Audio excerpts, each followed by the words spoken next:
ಎಲ್ಲರಿಗೂ ಕನ್ನಡ ರಾಜ್ಯೋತ್ಸವದ ಹಾರ್ದಿಕ ಶುಭಾಶಯಗಳು. ಕನ್ನಡ ಅಂದ ತಕ್ಷಣ ಇವತ್ತು ನನಗೊಂದು ನುಡಿಮುತ್ತು ನೆನಪಾಗುತ್ತೆ.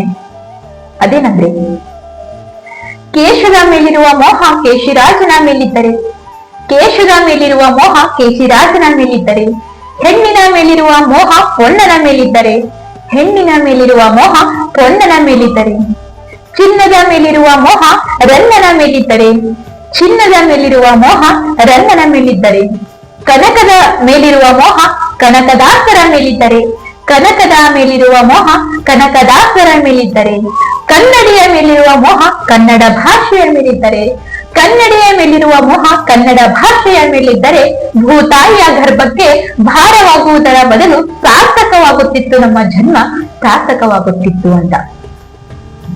ಕನ್ನಡ ಮೇಲಿರುವಂತಹ ಸ್ವಲ್ಪ ಮೋಹವನ್ನ ನಾವು ಕನ್ನಡ ಭಾಷೆಗೆ ಕೊಟ್ಟಿದ್ದೇ ಆದ್ರೆ ಇವತ್ತು ಕರ್ನಾಟಕದಲ್ಲಿ ಕನ್ನಡ ಮಾತಾಡುವವರ ಸಂಖ್ಯೆ ಕಡಿಮೆ ಆಗ್ತಾ ಇರಲಿಲ್ಲ.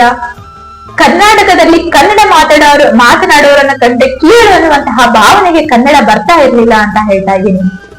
ಸೊ ಕರ್ನಾಟಕದಲ್ಲಿ ಕನ್ನಡ ಮಾತನಾಡುವುದು ಬಹಳಷ್ಟು ಮುಖ್ಯ. ಅಂದಾಗ ಮಾತ್ರ ಕನ್ನಡದ ಉಳಿವು ಮತ್ತೆ ಕನ್ನಡದ ಬೆಳವಣಿಗೆ ಆಗುತ್ತಾ ಅಂತ ಹೇಳ್ತಾ ಇದ್ದೀನಿ. ಸೊ ಎಲ್ಲರಿಗೂ ಒಂದು ಹೇಳೋದೇನಂತಂದ್ರೆ, ಕನ್ನಡದಲ್ಲಿ ಮಾತಾಡೋಣ.